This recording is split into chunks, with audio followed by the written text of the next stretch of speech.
people who stay on medications longer seem to get more disabled. What do you think are the dangers of children receiving, in particular, ADHD medication? The dangers are not just about medication. When I started doing outpatient clinics, I realized that the same patients were coming over and over again. I'm one of these people who doesn't believe that we should be teaching resilience because... Dr. Sami, thank you so much for joining me today. Thank you for inviting me. You're a child and adolescent psychiatrist and author of a number of different books and publications, and one of the leading critical voices in the diagnostic system, particularly for children and adolescents. Yeah, I think that's a reasonable summary of where I've got to in my understanding of what's happening in both the academic and clinical world, where I think we're getting most things wrong now. Yeah, that was what was most striking to me when I first saw a video clip of some of your thoughts on the diagnostic system. I'm really curious about what personal experiences and professional experiences that you've had that led you to start to question the diagnostic system in the way that you have. Like any attempt to try and piece together a meaningful story, there's lots of different starting points that I could point to as the beginnings of. So I could go right back to my childhood. I was growing up in Iraq. My father's Iraqi, my mother's English. And so I was growing up surrounded by quite a religious culture. There were many in my extended family system who were devout Muslims. And when I came into adolescence in that period of my life, both my parents were committed communists and atheists. And so I was having these discussions about what is the meaning of life and how do we understand our place in it and how does the world work? You know, those kind of existential questions that start happening when you're in adolescence. So I was having those discussions with my cousins who were talking to me about the role of God and revelations and religious-based meaning-making. And then I would come back with my dad in particular and argue against his position. And he would be teaching me or explaining to me a different way of looking at things. So that was one area of experience from quite young where I realized there were very different ways of making sense of the world. In some senses, you could say it starts there, that kind of exposure to an idea that truth claims should be taken with a little bit of critique and a little bit of exploration. Then when I came to England as a 14-year-old, I found that there were all sorts of ways in which, as a 14-year-old in Iraq, the types of, if you like, unwritten expectations of how you're expected to be, how you're expected to behave. And I came to England, and it was quite a traumatic process because I came because the situation in Iraq was deteriorating politically. And so I and my older brother were sent to stay initially with relatives. So I ended up living with my grandmother for a year, while the rest of the family, it took another 9 months before they managed to get out of Iraq. So that was one thing, being there without my immediate family. But then going to school and finding all these kind of unwritten rules. So in Iraq at that time, as you go into these later stages of adolescence, or as you go into adolescence, there's more of a separation of the sexes. Mm-hmm.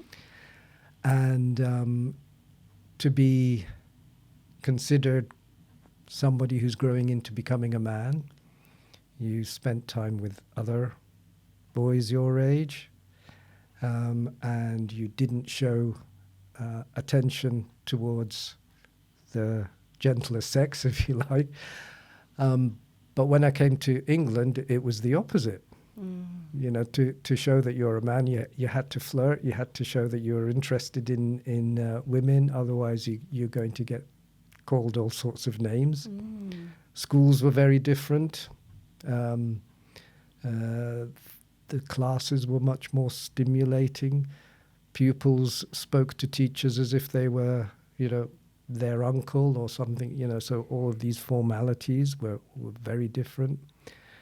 And it was also my first experience of bullying, of being the outsider, of experiencing that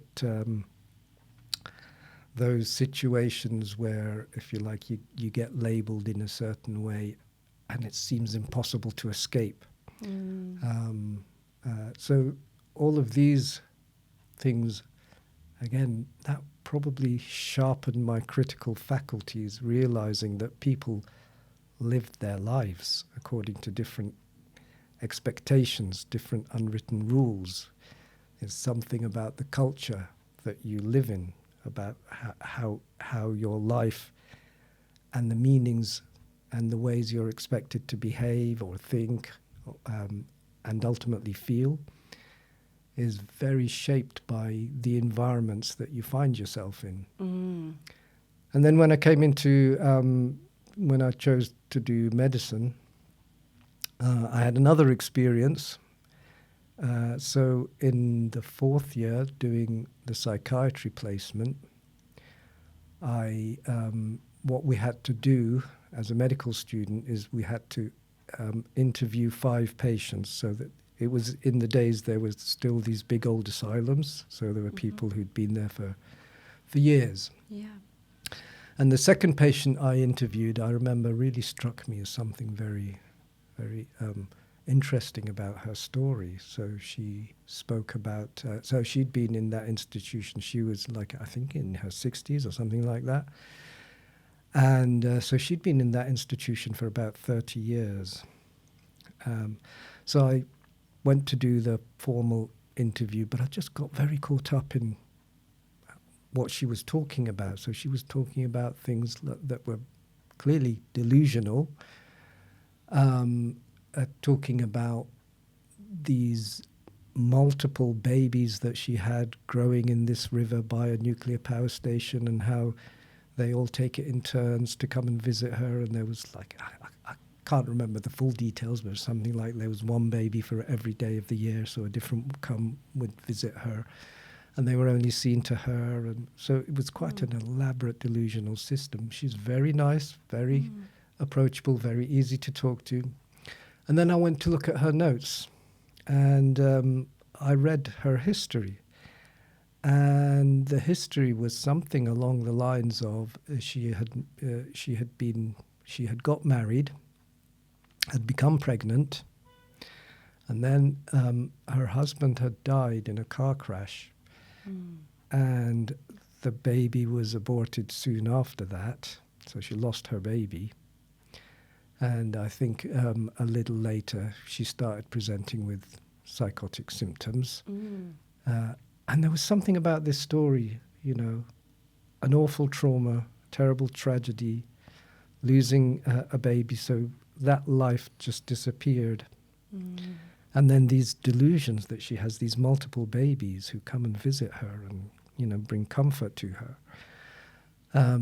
Something about that thought, well, there's some kind of, I know it's delusional, but there's something that feels meaningful in this story. And so I went to the library.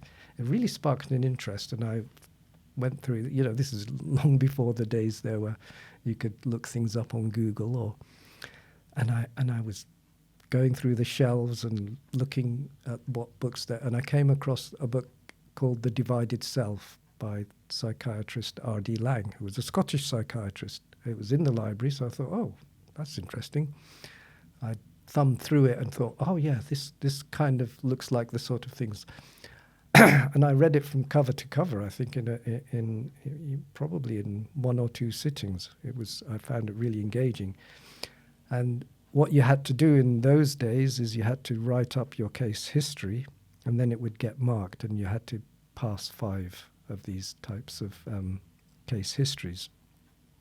So I wrote this up, and I was referencing a lot of things from this book about the divided self, which basically said that sometimes things are so traumatic in people's lives, they set up a kind of a fantasy world, which is so much more preferable to what's going on in the actual world. Anyway, there were various things, you know, I mean, that's a very short précis of a whole set of complicated ideas that he was presenting.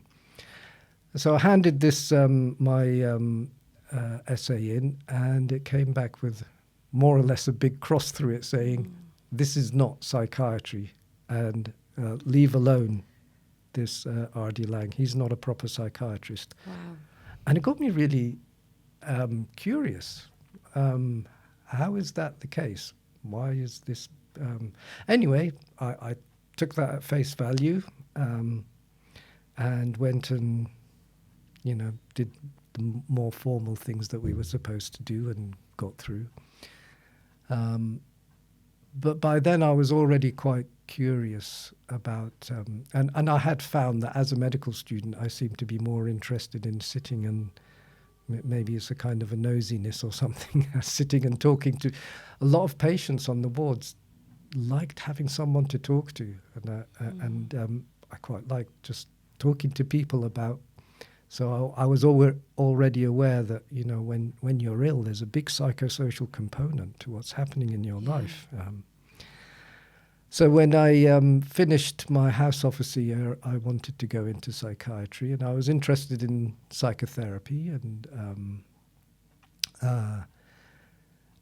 I became interested in transcultural psychiatry. So this was another bit that sort of pushed me in the direction of, I think, what eventually became a more critical understanding of what we were being taught. I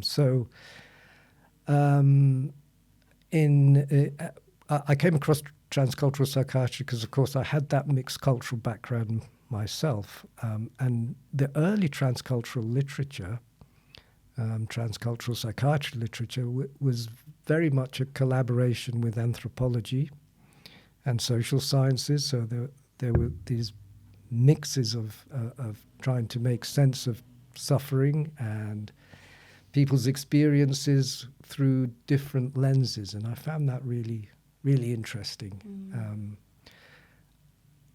I still hadn't got to the point by then. I was still searching for, if you like, the methodology and the theoretical framework that would make sense. But by the time I'd started working on wards, I began to wonder, we don't seem to have made that much progress from the sort of stuff that I'd read all that time back that R.D. Laing was writing about, because there were patients who seemed to be shuffling around, highly sedated. Yep.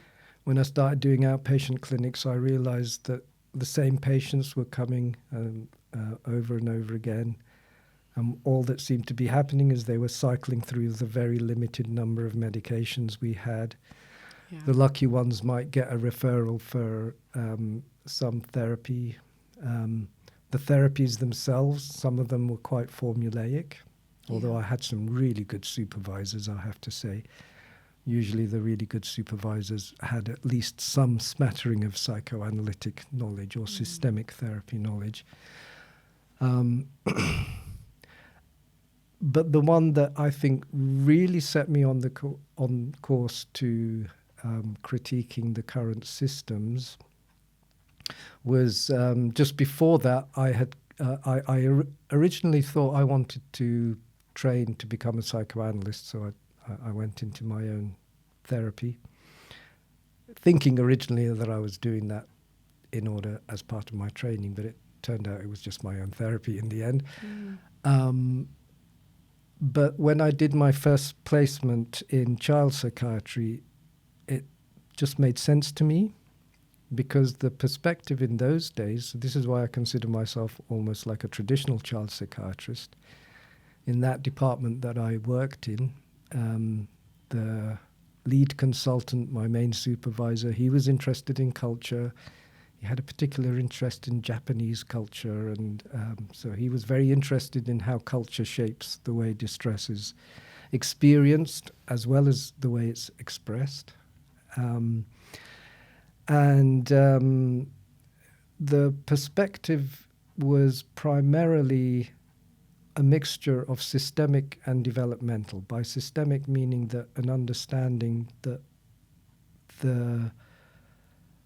around the person experiencing the problem is a whole set of relationships, a whole set of contexts. And I mean, that's true for all of us, but of course it's particularly true for children, because most of the important decisions in their life are not going to be made by them. Yeah. It's going to be made by various people around them. And developmental in that broadest sense that things change, people change, and children as they grow up. So the idea was you don't think about just fixing them in one point of time. You also look towards possibilities of change as inevitable. And when I started training, that was my original perspective. And a lot of child psychiatry at that time and child psychiatry departments at that time had this kind of perspective. But during my training years, the influx of a more medicalized approach to thinking about children's problems was happening. And this is the bit that really sharpened up my critical thinking. When I was in my third year, I think, of training as a child psychiatrist, as a higher trainee in child psychiatry, I was on a placement in Hackney in East London. And the concept of attention deficit hyperactivity disorder was beginning to gain ground, and there'd been articles in the press about these young people who'd got a diagnosis of ADHD and had gone on medication, and things had transformed in their life. So that narrative, the idea that ADHD could be something that explains a lot of childhood problem, was gaining ground. And the supervising consultant was very interested in whether there might be a way of understanding the high numbers of particularly of ethnic minority children, particularly Afro-Caribbean background children, who were being expelled from schools for behaviour problems, whether this had any relation to this concept of ADHD. And he asked me if I wanted to join him in doing some research on this, which I was very keen to do.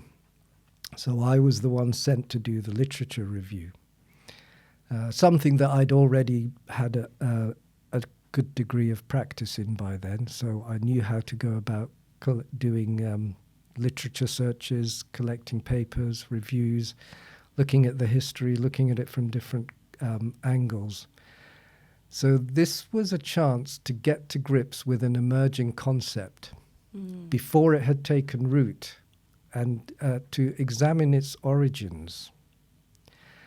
And the thing that troubled me is, while I was doing this, I kept coming across, and the papers nearly all came from the United States, where ADHD as a concept had already kind of spread quite widely.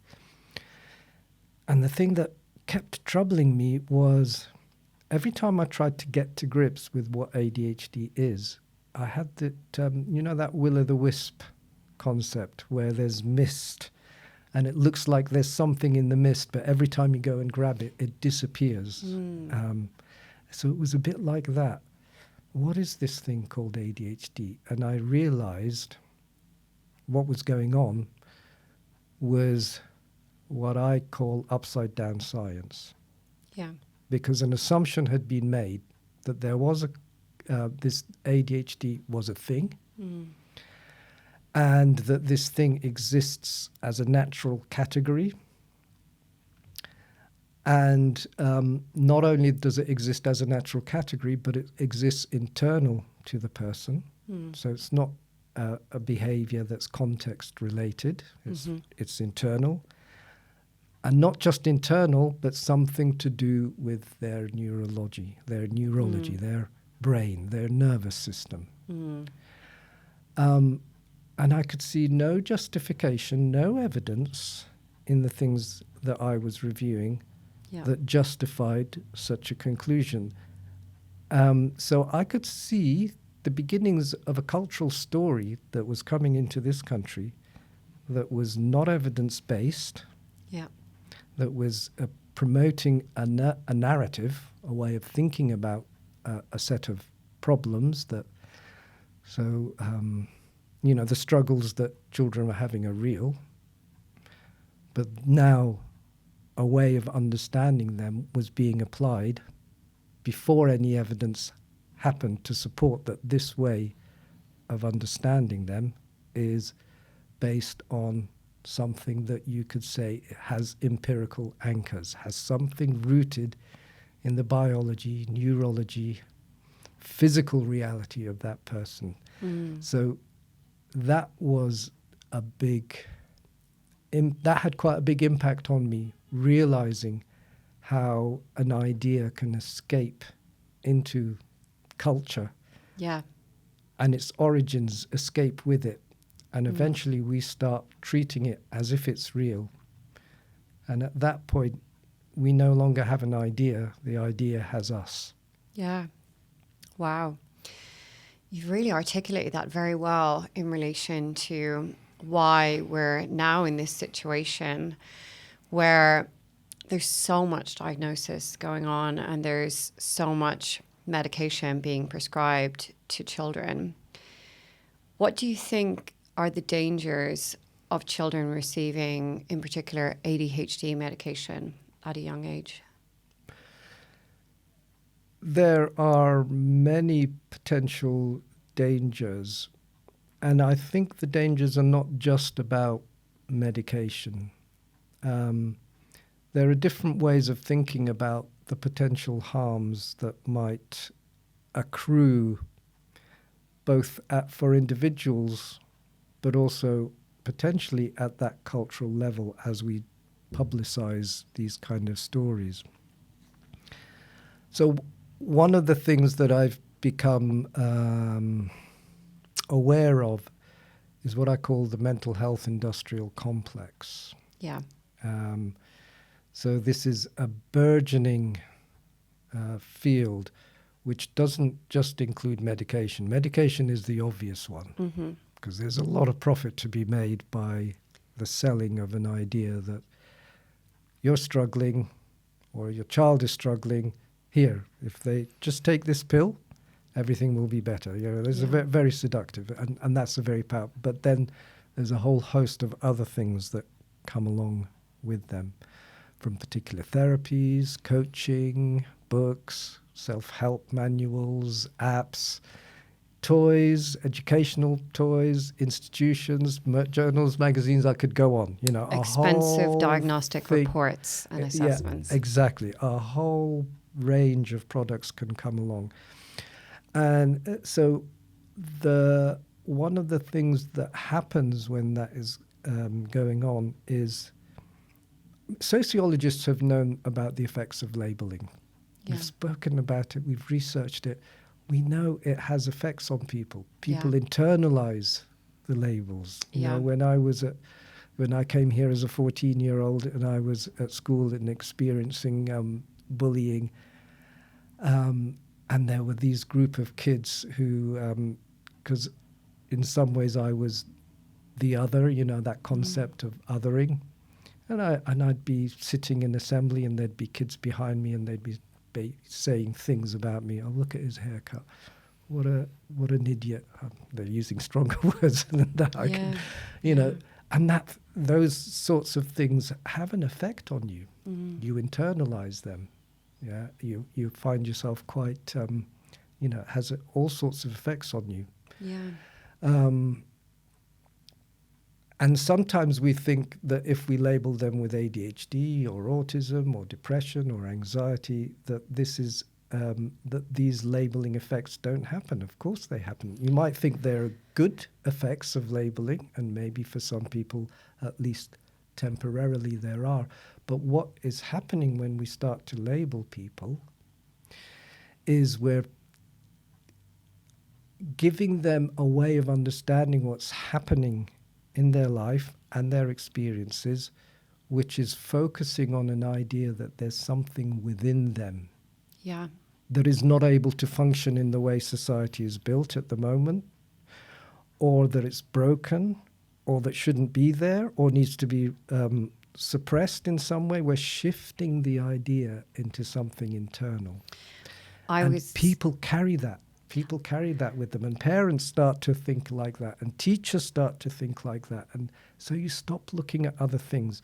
But worse than that, when you start to identify with that, you start to create limits for what you can do and how you might change, and how you'll.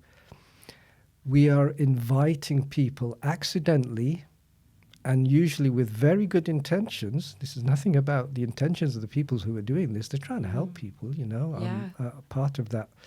I've been part of that mental health industrial complex for a long time, and I'm not casting any doubt on the genuineness of people wanting to help other people. But by internalizing that, you're potentially setting people up with an idea that they have to be in a struggle with a part of themselves. Yeah. Rather than helping people accept themselves as they are and understand that things are context dependent, understand their limitations, but also their possibilities, things that they can change, you might be funneling them into being more disabled than they need to be. And I've seen that happen. And because these labels now, I think, function more like brands, more like commercial brands. Yeah. You consume them. They never completely work. And so what happens over time, and it's been worrying for me to see the extent that this has happened in young people. Before they've even got to adulthood, they start collecting labels. Yeah. Autism was never enough to explain my struggles. Oh, that's probably because I've got ADHD as well. But that's never enough. Oh, actually, there's something even more serious underlying. I think I've got bipolar disorder. And I've seen people collect these labels. Yeah. And the more labels you collect, the more likely you are to end up on medications as well. Yeah. And the more likely you are to become a long-term consumer. And all the medications that we use, like any substance that affects your nervous system, your brain is going to adapt over time. So you're going to get withdrawal symptoms if you try and come off them. And most doctors don't understand how to help people wean off psychiatric medications. So they become more difficult. They all have side effects. None of them are disease specific. And whilst you can present reasonable evidence to suggest that they might have short-term benefits, and by short-term I mean, a few months, sometimes a year. When you look at the studies in terms of long-term outcomes, both at a population level, in more observational studies, the picture that comes across again and again and again is that in the long term, these either don't help or make things worse. People who stay on medications longer seem to get more disabled. Yeah, I've seen that and have had first-hand experience. There's so much I can relate to in relation to what you're saying, Sami. First of all, I was given a diagnosis of dyslexia when I was 8 years old and was taken through a very extensive assessment by a psychologist that was done in a very lovely way. And it was a very, nice process. And they wrote an extensive report that I still have to this day. And the thing that they forgot to ask about was about what school had I, just come from. I'd been in one school and then it was a very underprivileged school. And then we moved to a different town. And then I was in a new school and I didn't adapt very well. My reading age was 2 years behind. And so the diagnosis was completely inaccurate. I didn't have dyslexia and I eventually caught up. But the label meant that I felt really stupid. And I carried that inferiority complex for a very long time. And, I have many, many degrees. And the reason I have many degrees and the reason I took it to doctorate level and beyond, I think at doctorate level, the reason I, got further sort of education after that was no longer the inferiority complex. But until doctorate level, I was trying to prove to myself that I was not stupid. And the amount of effort and energy that went into that, it was completely unnecessary, because I could have really just focused on my passions. And I mean, it just so happened that mental health is something I'm very passionate about, and it all worked out very well for me. But it easily might not have. Mm-hmm. And it didn't work out very well for my brother, who was given a lot of diagnostic labels: autism, social anxiety, depression, bipolar, heavily medicated for 24 years. And it's taken me many years of my life to help him come off that medication, with the help of several psychiatrists, with the help of therapists. I have a whole team of people that are helping me help him. But he was never able to work because he was so heavily medicated and he wasn't properly supported. And he's now 43. And for the first time in his life, he's just started working full time, because I've helped him come off all of that medication, and also helped him understand that all of these labels, such as bipolar, that he was assigned, don't matter and may not be accurate, because that keeps him in the medical model, and it keeps him feeling like a patient, and it keeps him feeling unwell. And it had completely shattered his self-esteem. His problems most likely started when we changed towns, and he didn't adapt very well or very easily either, but he potentially struggled more than me. But the amount of energy that it takes to get someone off psychiatric medication who's been on it long term, it's almost an impossible task. You have to be with that person sometimes full time around the clock to help them learn how to regulate their emotions. So for me, in the work that I'm doing, I'm really concerned about these labels, because it keeps people feeling ill, unwell, like a patient, and like there's something wrong with their brain, when that actually might not be the case. That's so true what you're saying, and you're highlighting something I think is really important and has become, over the years, more and more central to the way that I think about clinical work. Because even though what you're explaining is a story of tragedy, it's also a story of hope. It's a big story of hope, It's yes. a big story of hope, because what you're saying, and I've found this with so many people that I've worked with, that even in the most severe and disabling presentations, keep that concept of change. People recover. Yeah. There is something about the way we imagine human nature to be. And when we imagine human nature to be primarily vulnerable, which we can be, we always have periods in our life where we're going to be vulnerable. But when you imagine that all there is to human nature is vulnerability, which you have to guard against, and then you have to deal with through various treatments, you forget that there's something else about human nature, which is that we are also resilient. Yeah. We're also capable. And I'm one of these people who doesn't believe that we should be teaching resilience, because resilience is something you have to discover. Yeah. You don't understand what resilience is for each individual until you've had an opportunity. And what we can do as professionals is help people discover their resilience. And I've had people in my most recent book, Searching for Normal. I've written a lot of case studies in there.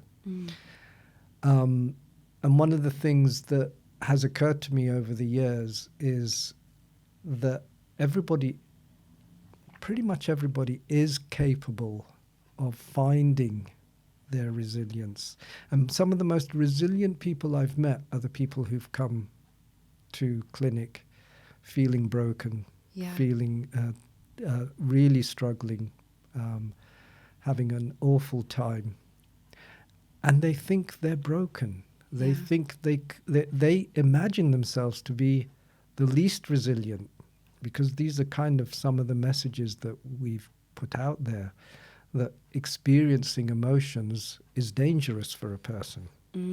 Whereas actually we need to be able to be more. So one of the main messages I feel I want to be able to contribute just a little bit to getting out there is that don't fear emotions. Yeah. They're part of the human conditions. When bad things happen, we feel bad. Yeah. When we're tortured, we're going to be distressed. That's part of the human condition, but people do recover. I've had patients who've presented to me being brought by a parent curled up in a ball, refusing to eat, eyes closed, refusing to look at the world. And sometimes you can't predict when that moment is going to come. That's one of the things I tell people. I don't know when that moment is going to come, when the penny starts to drop. Yeah. I don't know how it's going to come. I don't know what the thing is going to be that spurred it. I do know it will come. Don't miss it when it comes. Yeah. And I've seen that in people. So this person who came curled up like a ball, for 3 years we worked on various things. She had stays in hospital. She was put on medication for a while. Didn't make any difference. Obviously, I don't want to go into the whole family background and what had happened, but significant things had happened and then one day she said, after 3 years of working with me, working with other people, blah, blah, blah, seeing the parents, she said she wanted to talk to me. And because in the sessions she wouldn't talk, so I would do little post-it notes and send it to her.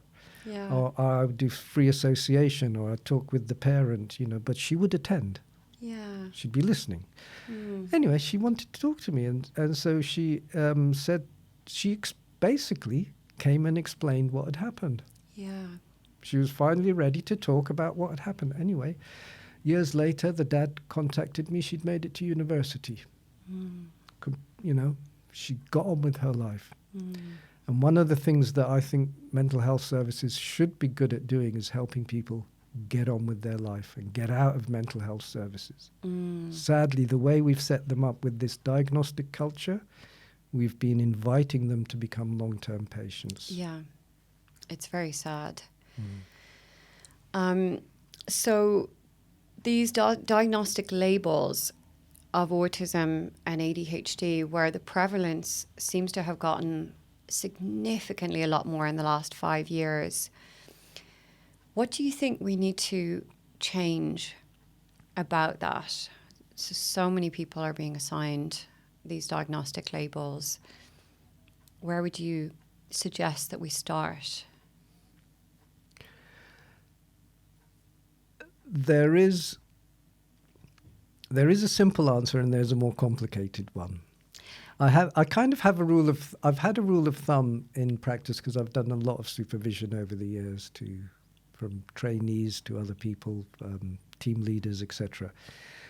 And my rule of thumb is that if somebody says this is simple, I try to complicate it. So if somebody says, oh yeah, autism explains why doing this, that and the other, I try to complicate that picture. If somebody says it's complicated, I try to pull out a simple thread. Because when people say it's complicated, sometimes that becomes a recipe for not knowing what to do. It's like it's too complicated for me to be able to do anything about this. So I carry that rule of thumb out now to when we think about suggestions, because there is a simple... the simple version goes along the lines of, and this is a kind of more of a policy thing. We've widened the criteria so far that we're pretty much spanning anything anybody who's having any sorts of struggles, or even not having struggles but perceiving they're having struggles, can potentially enter into this. So we've created a huge demand, a demand that can't be fulfilled, and that's actually taking away resources from maybe people who might need them a bit more. But also bringing people who otherwise could function really well and have functioned really well and maybe need a bit more of that hope and that understanding that their struggles are part of the human spectrum, but also related to the way society is, and they're probably a better way to spend their time might be in terms of social movements that are looking for societal and economic change rather than creating these groupings of people. So on the simple narrative side of things, I think we should just take any of these neurodiversity categories, because they become so wide, out of things like decisions on extra needs. So I think they should be taken completely out of SEND. And they should be taken completely out of disability living allowances, because they don't really represent anything that's tangible. And what might be able to come back into the picture would be to assess people for specific learning difficulties. That's what SEND should be for.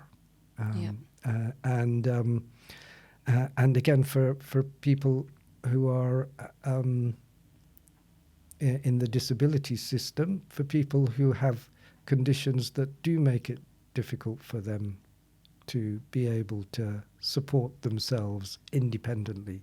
When you say specific learning difficulties, do you mean looking at strengths and weaknesses and highlighting strengths and weaknesses without using labels? Exactly. I don't think we can short circuit understanding people in their individual specificity. And also, I think we should be very careful of not doing what happened to you, thinking something is a permanent thing. I mean, one of the areas where we do have consistent evidence that there's a higher probability of having some sort of neurological or genetic compromise is in the intellectual disability, learning difficulties, whatever you want to call it, arena.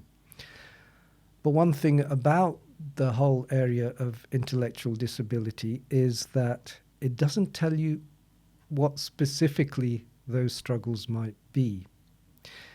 It also doesn't mean that the neurological compromise itself, if it's there, is the causal factor.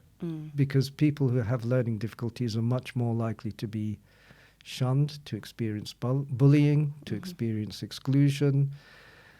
And for those who are self-aware, to know that they're not keeping up with their peers.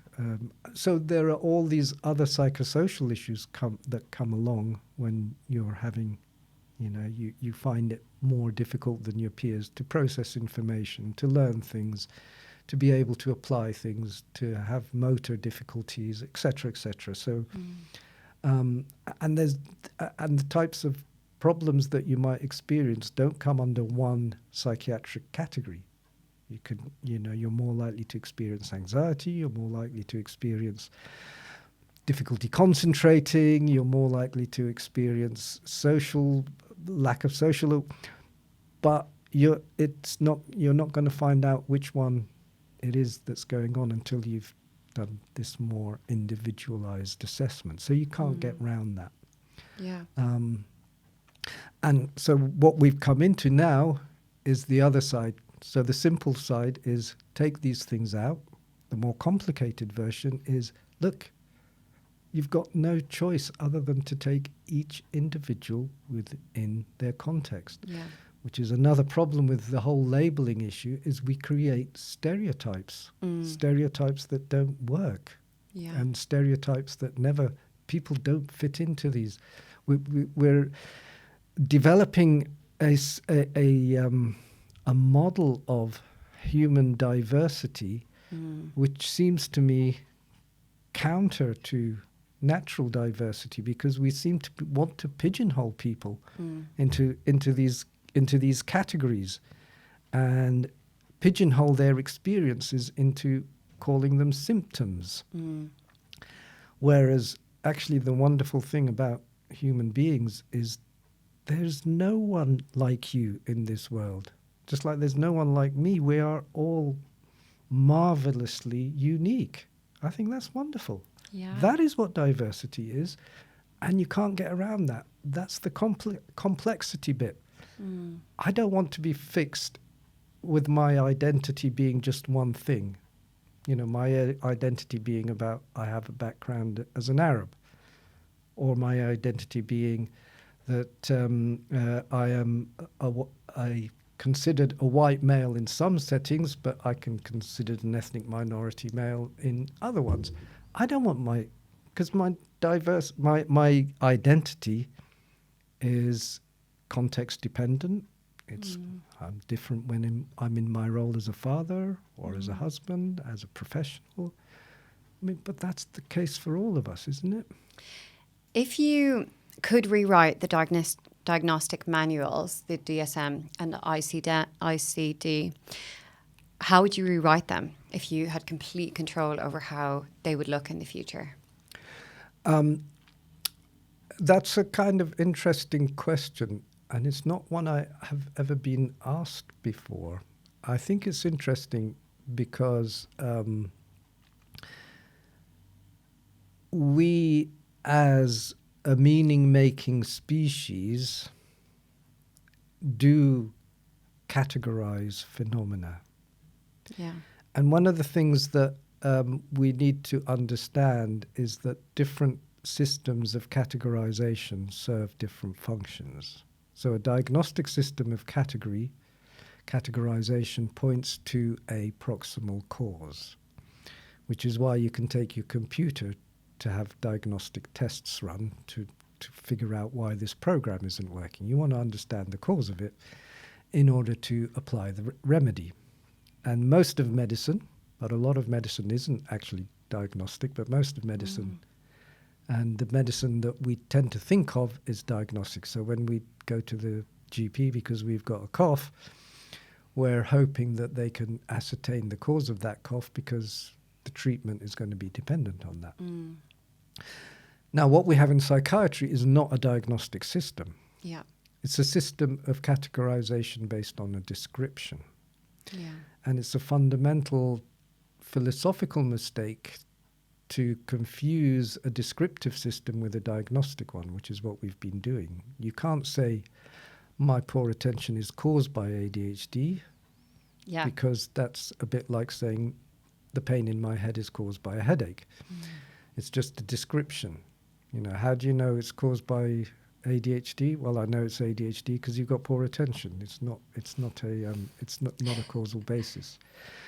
So the first thing we need to do with a diagnostic system is understand that in psychiatry we are not dealing with a diagnostic system. Yeah. So actually the first thing I would do is get rid of the culture of diagnosis. And interestingly, like I said, I'm a traditional child psychiatrist because in that first job that I had, we didn't do diagnoses. Kids presented with problems, and because we viewed things systemically, we talked about the identified patient, not about the patient. The concept meant that this is the person who's brought them, but the problem might not solely reside in the person. Yeah. We need to think about the system. We need to think about what's going on in the family, what's going on in the school, how that interacts with their personality and their situation. So I think we would do a lot better to go back to a system where we just categorize problems. Because then we're back in a descriptive categorization. We're not implying cause. When we call it a diagnosis, we're implying that we have a cause for that experience. We've created a false framework. Yeah. And, that goes back to that complexity thing. Then you'd have no choice but not to think that just because somebody has an eating problem, that is the cause. Yeah. Interestingly enough, I had an eating disorder until I left my family home, and then the eating disorder magically went away. There was a lot of tension in my family home because my mum and dad's marriage was one that was invisibly very tense. So I felt that tension. Mm-hmm. And as a highly sensitive person, the eating disorder helped me cope with the adversity of that situation. And I was never given a diagnostic label for that. But if I was, it wouldn't have been helpful at all, because my parents' marriage would never have been figured out as being the cause of my eating disorder, because there was never any shouting or screaming in the home. You've just given, again, a wonderful description of the limitations of imagining that a diagnosis like anorexia nervosa or bulimia nervosa is a diagnosis. It's a description of a set of behaviors. Yeah. What might be driving those behaviors? And I also think a lot about we spoke earlier about this, if you like, dialectic between vulnerability and resilience, but also in terms of the way we approach helping people. There's another dialectic in the world of therapy between focusing on trying to get rid of the problem and focusing on actually building on your existing skills, strengths, knowledge. So one of the kind of phrases I like to use is stories of suffering are also stories of survival. So I think we need to be witness to people's suffering. I think we need to validate it. We need to help people feel heard, feel understood. But we also need to nurture their capacity. Yeah. So you've just given a wonderful description of, you were living in a situation. You had to find a way to survive it. You focusing on something you could control, like eating, helped you survive it. Yeah. And when you survived it, you no longer needed that. Sometimes when people survive their trauma, they keep using that defense. And sometimes that's where we can come in, hopefully in a helpful way, help them see that they no longer need to use that, take a risk. And you can find ways past that. This is very empowering language. I'm curious about your thoughts on autism.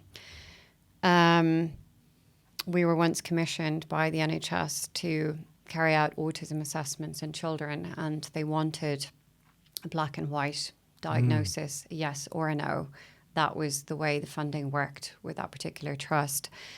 And we were, particularly me, because I was leading this, I was very confused by this, because this is not what we see with autism at all. It's not yes, no. There's a lot of shades of grey in between, and there's a lot of times when you feel there is a lot more that you just don't know about that child's life.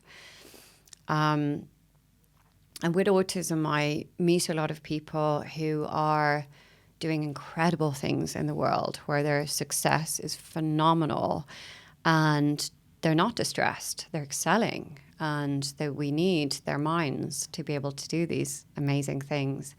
But then I meet people who've been diagnosed with autism where they are having things that would be called autistic meltdowns. So I'm wondering about the way that you would speak to someone who's presenting with symptoms that could be consistent with how we label autism. What you've just described is potentially the full human spectrum. Yeah. So, I mean, autism is an interesting one because its origins lies in a very small group of children who nearly all had significant, like moderate to severe learning difficulties. And the vast majority of them were not able to live independently. Many of them needed to be in institutions, 24-hour care, etc., etc. And because it had this origin in children with significant learning difficulties, this idea that there's something neuro-based has sort of trailed through as the concept has expanded and expanded and expanded. So now we've gone from people who need 24-hour care to Elon Musk, Yeah. the richest man in the world. Yeah. I mean, you couldn't get a bigger human spectrum than that. Now, you can't tell me that Elon Musk's needs, therapeutic support, what is going to be the same as somebody who needs. And this tells you that the concept has outlived its usefulness. Yeah. That you're not going to get much useful information about what this person particularly might need out of. But it's more dangerous than that, because you can start constructing a stereotype which might undermine your abilities, your capacity to do what you're calling these people who've got that energy and creativity and are not distressed and are actually. And I mean, one of the so-called symptoms, and again, these are descriptions. I don't think of them as medical symptoms because they're not. They're just descriptions. One of them is meant to be a kind of very limited area of interest, very narrow. Well, people who change culture, people who become great sportsmen or sportswomen, people who focus on and spend hours and hours trying to think through complex formulas, the people who change our culture are people who got that capacity to make a narrow field of interest. Yeah. So we are going to do not just individuals, but potentially our culture as a whole a disservice when we start categorizing people in this way. When it comes to how I've worked with that in practice, one of the things that I think I have had to learn to accept is that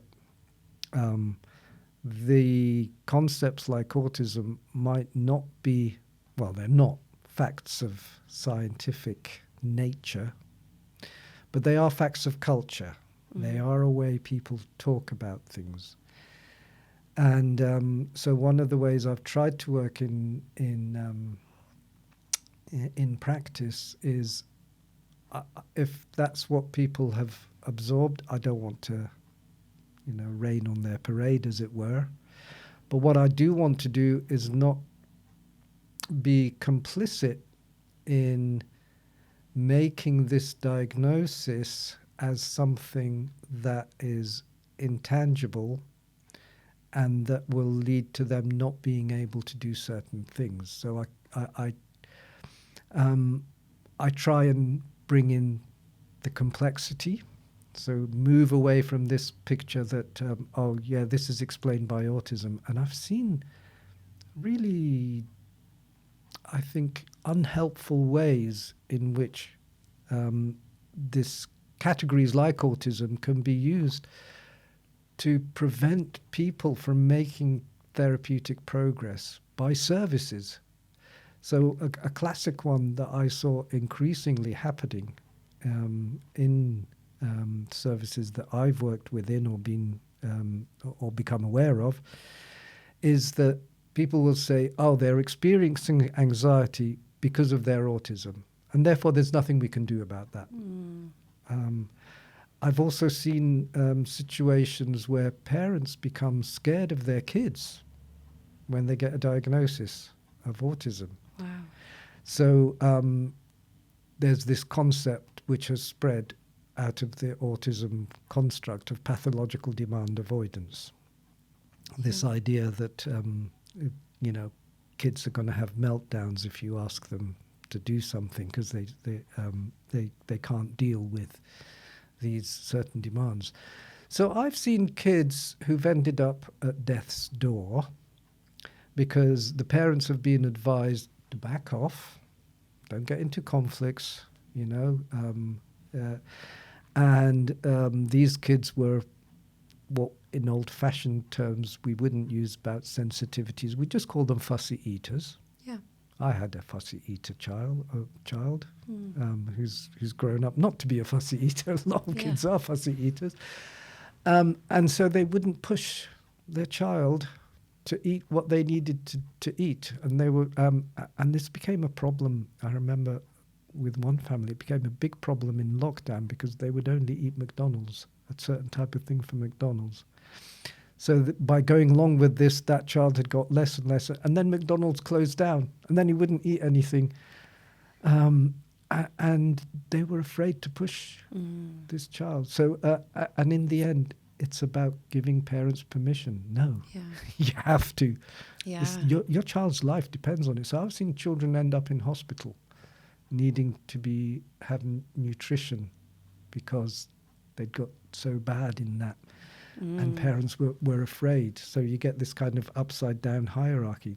That child doesn't want to be in control of what happens in the family.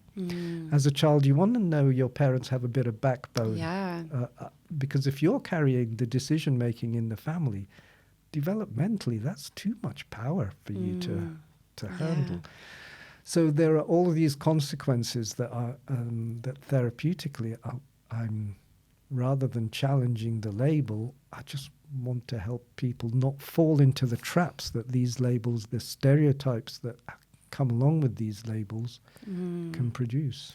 When I was about 3 years old, a very good long-term memory, I decided to play around with not speaking. And it received some interesting reactions. I got a lot of attention from that. And my mum wouldn't really leave it too long before she would step in and she would speak for me, or she would just, not put too much pressure. And I learned I could kind of manipulate the situation. It was a very short period of time. But I think that there's things she could have done differently, such as perhaps giving me a lot longer and putting, sort of encouraging me to speak, or, or just playing around with the situation. And we get a lot of people contacting my clinic saying, I'm looking for a diagnostic assessment for selective mutism for my child. And, it's just interesting because often the parents will not have received the right information to actually just investigate a little bit more and look at, well, what are the reasons why your child might be presenting with these labels. I think because of how things have gone with assessments and diagnostic labels, the parents often think they need to get the label rather than the explanation. Yeah. And the label, so you get a label of selective mutism, it's not going to change anything because these are not diagnoses, they're descriptions. So, and what I've seen happen is we've created complex cases rather than discovered complex cases, because what happens is you go through one set of assessments. Great, I've got the autism label now. Now a lot of things make sense. However, still getting all the same problems with my child. Yeah. So what are we going to do now? Okay. So maybe they need another assessment. Yeah. So what I've seen is cases then get referred to this sort of clinic that specializes in, I don't know, ADHD assessments, or specializes in providing complex case referrals, or so. And the case notes, I'm using the old-fashioned case notes, of course, are all online, but in the days you would see their case file get thicker and thicker. And so you've now created a person who early in their life as a child has this idea that they've got something very complex going on in them. Yeah. And one of the things that happens is you're accidentally disempowering people from... and one of the things that started to happen, I noticed over time, is so much of the service that we were providing started to waste, in my opinion, time, because all these different professionals were starting to get involved. So we'd have these meetings with several different professionals. There might be somebody from social services by now. There's somebody from education. There's a counsellor working with the child in school. There is this charity that's providing bereavement support. There's something going on with the parents, peer support for parents who are struggling. And so you'd have this room or this virtual room with all these professionals working on the same problem. And of course, the more you do that, the more you're giving a message to the parents that you need all these people involved, because there's nothing you can do. You don't have the ability to do anything, so you're accidentally disempowering the system. One of the things that I managed to get better at over time was encouraging families to sack professionals from the system, to stop going for more assessments, to make a decision. Are you going to work with us, or are you going to work with pediatrics? Yeah. Are you going to, if you're going to work with social services, we're going to step back for a while. Yeah. And actually, and I've done that quite often with people who end up in because even within our child and adolescent mental health, we developed all these separate teams. So we have a crisis team. The crisis team gets involved, and they have different people who are visiting the house, and then they're expecting us to see, and then we have to have another worker from, the psychiatrist sits in a different place to the team practitioner, whether it's a therapist or psychologist or whatever. And again, we get even just within child and adolescent, we get all these different people getting involved. And again, I've spent a lot of time encouraging, saying that in a weird way, we're doing too much, but too much of the wrong thing. Have you received a lot of criticism from other psychiatrists or other professionals about the way that you think about diagnosis and all of your approach? So it's a mixed picture. What I've come to understand and realize, because I've done so many presentations to various mental health professionals and spoken to a lot and worked with a lot, is I've come to believe that the ideas we're sharing today is actually the dominant ideas. I think most people who work in mental health have been scratching their heads and thinking, what's going on? This doesn't make sense to me. Yeah. And I've had so often the experience I present to people in a workshop or whatever. Right. Yeah. Okay. What you've said, I finally understand why I've been struggling to think there's something that we're doing that doesn't make sense. So I actually think we have the majority opinion amongst people working in the mental health field. And the minority opinion, unfortunately, are the ones with the power, because that's where the money has been. Yeah. And that's how we've constructed our systems. We've constructed it along the fantasy that what we do in mental health is analogous to what happens in, when you're dealing with kidney disease. That we're making diagnoses, and our diagnoses informs the correct treatments. And all the evidence suggests that that's not what happens, because outcomes have been consistently either not improving or in some areas getting worse.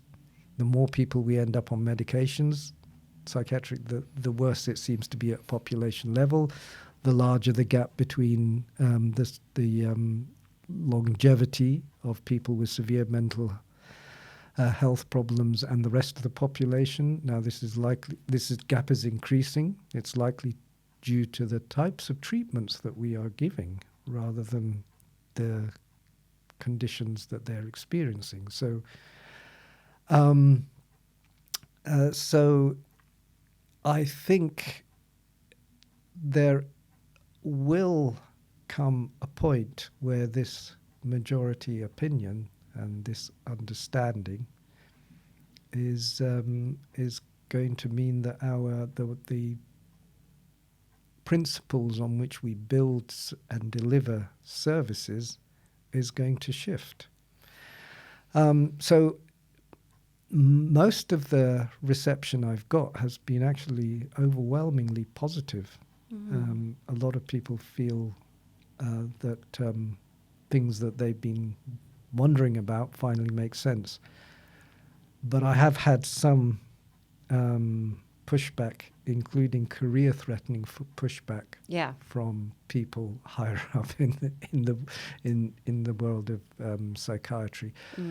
But having said that, I think even the majority of psychiatrists sense that there's, I mean, they would probably put it more in terms of overdiagnosis than, but they sense that what's going on doesn't sit comfortably with them. So even within psychiatry now, I think there's quite a lot of sympathy for this way of thinking. I'm co-chair of something called the Critical Psychiatry Network, along with Professor Joanna Moncrief. And we now have about 500 doctors as part of that mixture of psychiatrists, trainees, GPs. We've even got doctors from A&E, from cardiology, doctors who've had been at the sharp end of psychiatric care, who've also joined the network. So there is a substantial body of doctors out there who also have concerns and various perspectives. I have a lot of concerns. We get parents calling us. They have 4-year-olds and they're just asking for ADHD medication. Please, can you prescribe to my child? It's very concerning for me.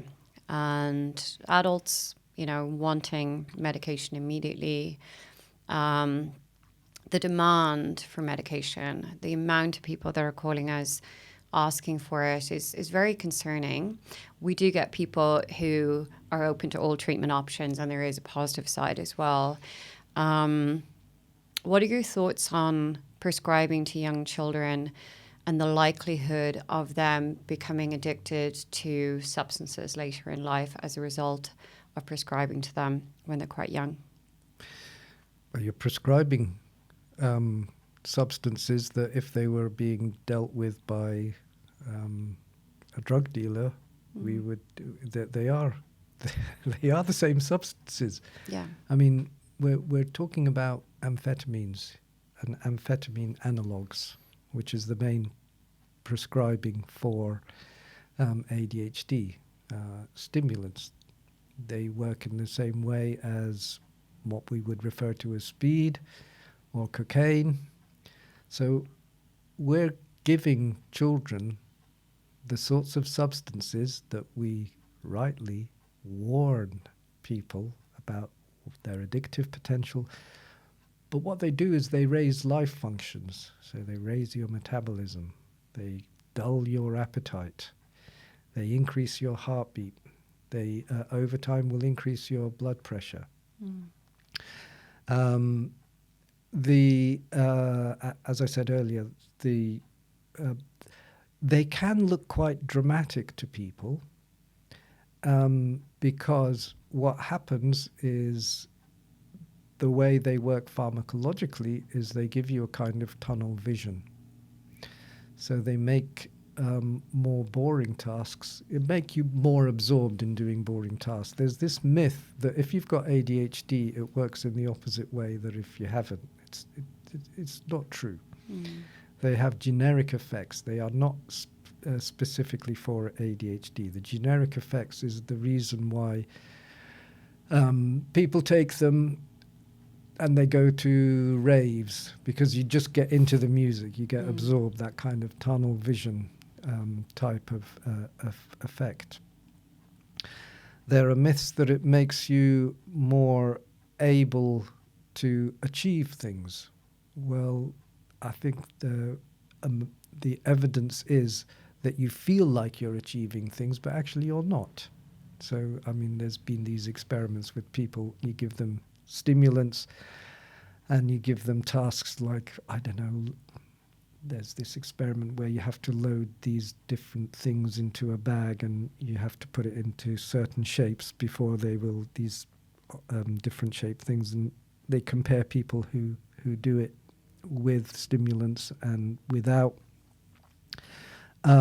And the people who do it with stimulants feel that they're being more effective. But if you watch them, they're just doing a lot of things, but actually the people without stimulants are taking time, thinking about stuff and making it. So, but amphetamine type stimulants have been used for, there's been a flirtation with medical practice for a good couple of centuries.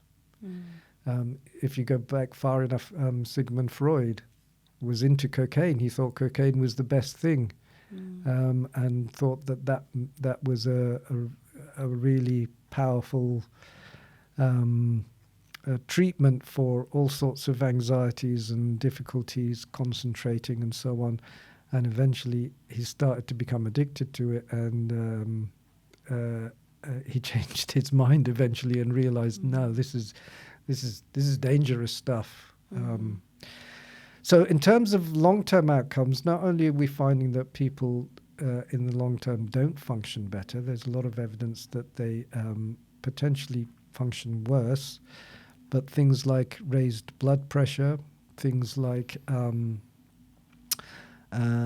there's a study that found a markedly increased likelihood that you would develop things like Parkinson's in your future, because they're interfering with a lot of, so they're causing chemical imbalances. They're not, and as far as the likelihood that you will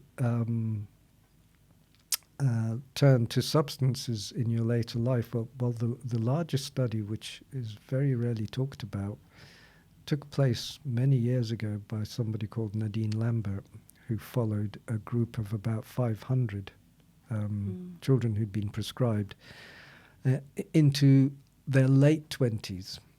So there's these studies that claim by people who've got big pharmaceutical industry contacts who say, oh yeah, no, the evidence is that it doesn't lead to likelihood of abusing substances. And their studies tend to follow people into their late teens or early 20s, when they're maybe still under the influence of family or whatever. So this study by Nadine Lambert found that people who'd been prescribed amphetamines when they were a child were much more likely to smoke and much more likely to end up taking cocaine, stimulants, and I think as well cannabis. So you're playing with fire. Yeah. You're playing with fire. I've seen this in people. One particular individual who is currently addicted to drugs said he was prescribed at 7 years old.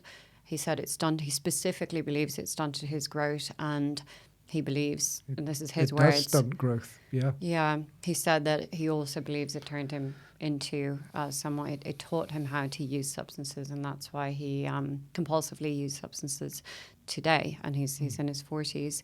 So I have seen this in people. I have had a QB check done on myself, so some of my symptoms are consistent with ADHD. And what I noticed about some of my symptoms, and I believe it's from trauma. I believe there was small trauma rather than big traumas potentially. The symptoms, I have clear memories of it starting when I was 8 years old, but I believe that I micro-dissociate. So I zone out a little bit if I have a slight bit of boredom. And I've practiced a lot of techniques to stay present. So there's a whole host of techniques that I use. And then also things like caffeine, foods, sugar. I drink very little alcohol, but if I do have a glass of wine the next day, my ADHD-like symptoms significantly worse. So there's a lot of things that I can do in my life that alleviate or completely decrease the symptoms of ADHD that I have.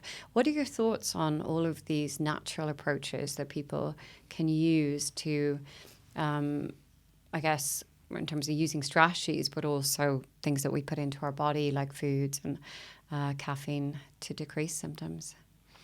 Well, first thing I'd say is I've heard you explain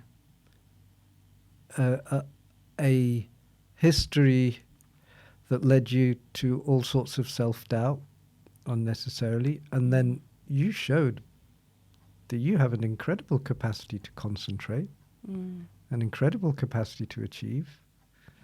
You have obviously quite huge resilience. Thank you. Here you are. You're successful in all sorts of ways.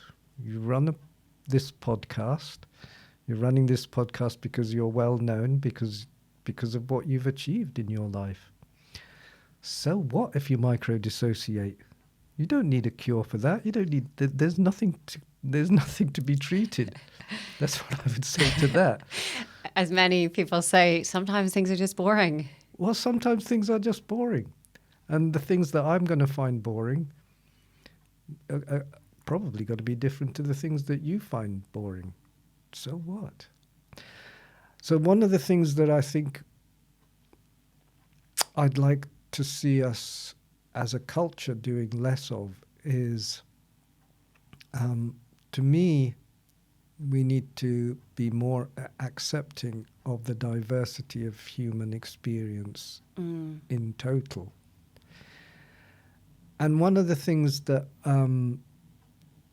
I've come to the conclusion happens, and one of the potential problems of the whole labeling and the creation of what I call the mental health industrial complex is it's leading us to focus on things and interpret them as a problem needing a solution. One of the examples I give to help people understand that is I talk about insomnia, because insomnia is, most people have experienced insomnia. So what usually happens in insomnia is that, and that's something that I struggled with and still do from time to time. But most people can relate to this. So to start with, you're going to have things on your mind. Bad stuff has happened. Sometimes it's exciting stuff is going on and you can't sleep. And then after a period of where you have consecutive days where you're not sleeping well, the thing that starts to keep you awake is whether you're going to sleep or not. So at some point, insomnia causes insomnia. You start internalizing that idea. And then you might start wanting to find a solution to that. So you might want to maybe start changing some of your routines. You maybe start doing something a little bit different. Maybe stop taking a cup of tea or a cup of coffee. Maybe you decide to go out for a walk during daylight to get your natural melatonin. You'll start trying things. So if the insomnia improves but then comes back again, or if it doesn't improve, then each step of the way that happens, you're going to think, oh, this is a bigger problem than I thought. And then when it comes to going to bed, you're thinking, oh God, is it going to be another night like the last night? And each time you go down that step, this idea that you have a problem with insomnia starts to gain ground. So the whole process of insomnia causing insomnia. You'll start clock watching. Oh my God, I've got to get up at 7 o'clock. It's 3 o'clock in the morning. I still haven't had it. Or you wake up in the middle of the night. Am I going to get back to sleep again? And, so each step along the way. Anyway, one day, while this was going on, and there's all sorts of reasons why it started in the first place, my wife said to me, you don't half make a fuss about your sleep. Typical down to earth. She's got nothing to do with the therapy industry or medicine. You might relate to that, being a fellow Irish person. And I was originally really angry at her. What do you mean I'm not making... I've got a problem here. What do you mean I'm making... Anyway, I think a day later or something, the penny dropped. She was right. The more I focused on this as a problem needing a solution, the more... and that solution didn't arrive, the more it became in my mind, a bigger problem. And so there was something about stepping away from that framework and putting insomnia back into the framework of an ordinary experience. And it's okay to try things and do things, but I'm going to have some nights I'm going to have bad night's sleep. And if I have a good night's sleep, I'm not going to jump up in joy and think, oh, I'm finally on the epiphany towards solving insomnia. It's just a human experience. Most of us have it. Now, if you replace that with any symptom, which are not symptoms, they're just behaviors, they're experiences, from depression to anxiety to... This is how, if we get caught in this idea that we've got a problem needing a solution, rather than putting it into the framework of a human experience. And one thing that makes this worse is, of course, when I was really struggling with the whole insomnia question, you start hearing, even though you know you're doing it, you start hearing these programs about how lack of sleep is a big problem in our society and how dangerous it is for your health and how people are not getting enough sleep, and you start hearing these things, and they strengthen that idea. And this is where I think the whole mental health awareness is creating a very mentally unhealthy society, because we're just sensitizing people to this idea that there's something going on in them that shouldn't be. So one of the things that I try and do is just help people bring this back into the frame, out of the frame of a medicalized problem requiring a solution, and back into the frame of a human experience, and that's all it is. And fine, let's talk about different ways you manage that. Nothing wrong with that, but don't run away with the idea that you need to find a solution to this. Do you think that depression always has a cause that's linked back to experiences in that person's life? So depression is a description, and we're really describing a state of mind. So people, and it's funny because we've started to use these medicalized languages to describe human experiences so people don't get miserable. I noticed this when my kids started talking about feeling depressed. I thought, I never talked about feeling depressed as a kid. You're just sad. You're miserable, you're upset, you're angry, you're irritated. So you can even see it just at the level of everyday language, how we've colonized ways of thinking about. So the way I think about states of mind is that we slip in and slip out of certain states of mind. And I think the framework we put it in can just like I was talking about with insomnia, can strengthen a certain way of looking at, and if we look at it as a condition that we have little control over, or a condition that's sort of emerged and taken us over, I see it almost like a modern version of possession states. Only it sort of emerges out of our genes and into our chemical imbalances somewhere. These mythologies that we've created that sort of takes over us, and we have no capacity to deal with it. Whereas upsetting states of mind is what happens. So if bad things happen, we feel bad. And if bad things happen when we're kids, it has certain effects on us, I think. So as a kid, the younger you are when bad things happen, you're not able to take a step back. You don't have a concept of the world beyond you. We're of course, at egocentric stages of development. The world emerges from us. And so what people can end up internalizing is an idea that the bad things happen and that they caused it. And it's not in that logical language like that. It's just a felt thing because we haven't developed yet a way of putting that into language, which allows us to take a step back and sort of take a meta view of our experience. So kids can grow up feeling that there's something inherently bad in them, or something inherently that can cause bad things to happen to them. And that's why I think adverse experiences in general, if they happen during your childhood, can have effects. But I always remember, stories of suffering are also stories of survival. People find ways through that.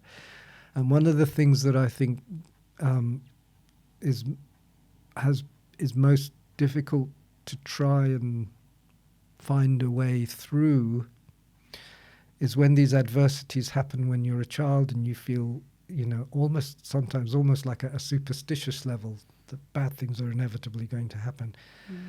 And particularly if it's involved adults in your life letting you down, not being there for you, not feeling that they loved you, they saw value in you just for being, then it can sow seeds of distrust. And people grow up feeling, when people distrust the world around them, they're prone to loneliness, because they approach relationships, they get into relationships, and all those distrust feelings come out, and they back out of relationships.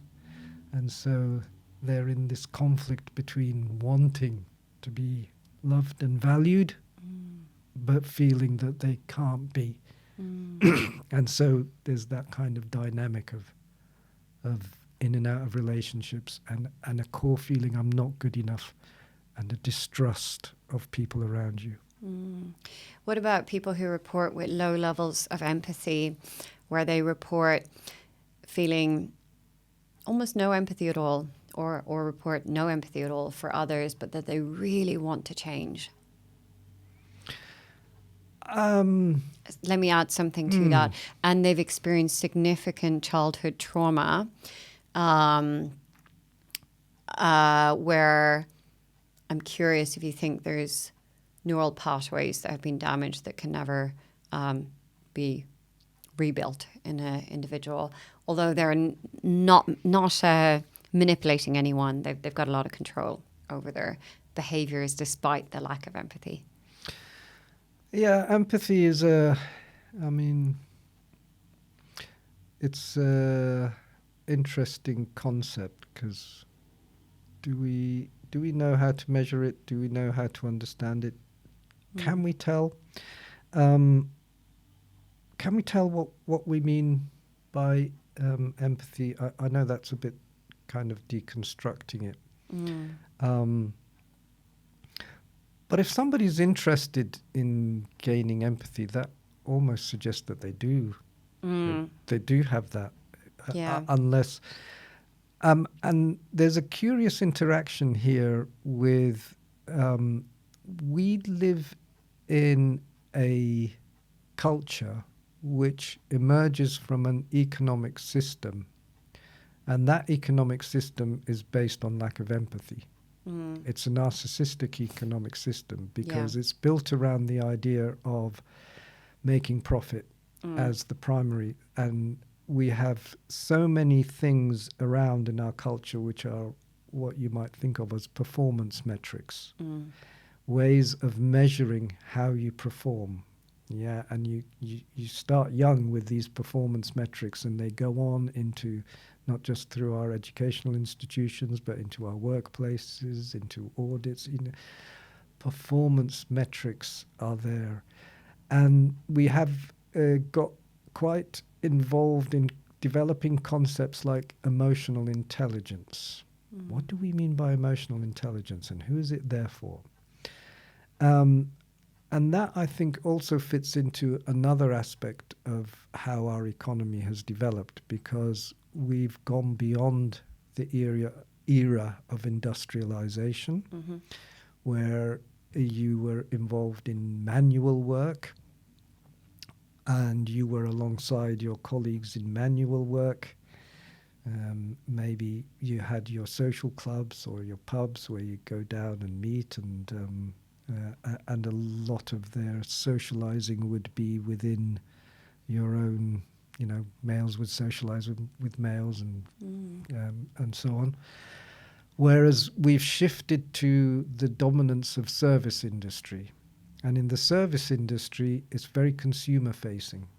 So the whole thing of emotional intelligence relies on the idea of using your pseudo-empathy in order to convince people to buy your products, to get. So we've developed a weird way of thinking about empathy, empathy as important way of manipulating people, and that's where the concept of emotional intelligence seems to come in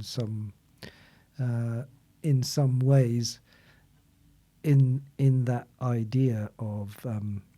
There's another thing about empathy which I think is also worth just being aware of. And it's about the limits of empathy for all of us, and not getting caught up in a simplistic idea that we know what empathy is. I know I appear to be coming up with ways of problematizing rather than solving, but actually that's not strictly true, because in problematizing I'm offering a different framework. Which actually might be helpful for some people. So take something as simple as eating an apple. There's many things you could say about that from a scientific point of view, about how to grow it, how to improve the yield, ways of transporting it, all sorts of performance empirical metrics that will be useful to all sorts of people, to improve yield, to increase the sales of apple, to preserve them for long, etc., etc. None of that is going to help me understand what it's like to bite into this particular apple. That requires a different system of knowledge. That's the arena of experiential knowledge, not scientific. There's no numbers that will tell me what this apple is like to taste like. But it also, because this is experiential knowledge, it won't tell me what it's like for you to eat this apple. You might like the same sort of apple. You might like a different texture. You might like a sour apple. You might not like apples at all. Okay? Now, my empathy for how you experience your eating of the apple is going to be based on my experience of eating the apple. I might make an attempt to understand what it's like by asking you. You might explain to me. You might just be being polite. I've given you an apple. You don't really like it, but you're going to have a go at eating it because you don't want to displease me. I don't know. I can never know what your experience of eating the apple is like. My experience of empathy towards you is primarily going to be built on my own feelings of what it's like when I eat that apple. Do you understand so there is always a limit to what we can do in terms of human empathy, and that limit is going to be based on our own experience. What's the question that you wish that people always asked you but never have? Blimey. If I knew that. Question that I wish people had asked me, but never have.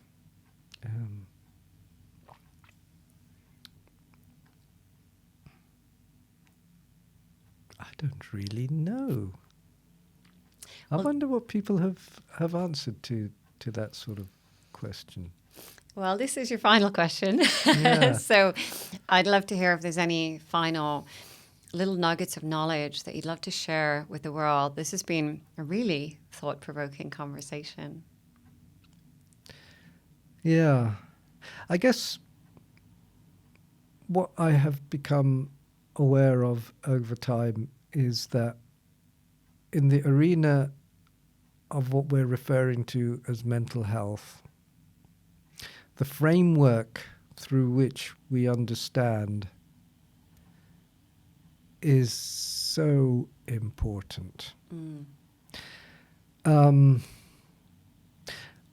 One way of viewing that is, I no longer think that in mental health we work at the interface with emotions. I don't think that's what we're working with. We're working with what I call meta emotions. So we're working at the level of the meaning making of those emotions. Sometimes people say that's the difference between an emotion and a feeling. Because if you look at a baby, you can see emotions in its purest sense. It's a form of energy. The baby cries, it's sending a signal that it needs something. Yeah. And you have to try and interpret that as a parent. That's in its purest form. And as you see children grow up, you see that they live in the here and now. That they can be crying one minute, and if you manage to make them laugh, they're laughing, and they forgot about crying. And you see that kind of the emotion. So I think of emotion as a form of energy. If you're angry with someone, you can't get them out of your mind. If you're worried with someone, you can't get them out of your mind. If you're in love with someone, you can't get them out of your mind. They're a form of energy. I talk about motion. Motion. It makes you do something. But as we grow up, we start trying to make sense of our emotions. So we start putting a framework of meaning. And maybe maybe feelings is a way of talking about the meanings we've put on our emotions. And I think that's what I call meta emotions. What is the framework of meaning through which I'm going to interpret my behavior and my emotions? In other words, we're in the business of creating meanings, offering frameworks. We are not in the business of discovering meanings. When we pretend that the meaning behind how you're feeling is a bipolar disorder, or the meaning behind your difficulty concentrating is a condition we've called ADHD, we're selling false frameworks. We're selling meta emotions as if we know what is causing them. So we work with frameworks with consequences. And understanding the consequences of the frameworks we use is much more important than finding out the truth, because we can't, just like I can't find out the truth of what it's like for you to eat this apple. Yeah.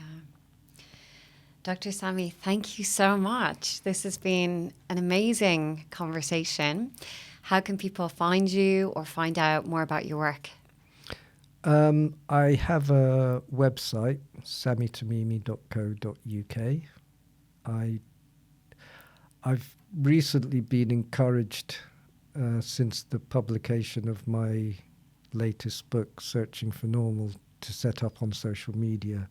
I hate social media, I have to say, but you can find me on X and you can find me on Instagram. I don't answer. I really find it boring, so I just put things up there. Apparently that's what you have to do these days. But you can find me there too. Yeah. Well done on staying off social media. It's I'm not off it. I'm on it, but just not very good at it. Not engaged with it. I admire that. I've had to put it all on a different phone. It's been a pleasure. Thank you. Thank you so much much for inviting me.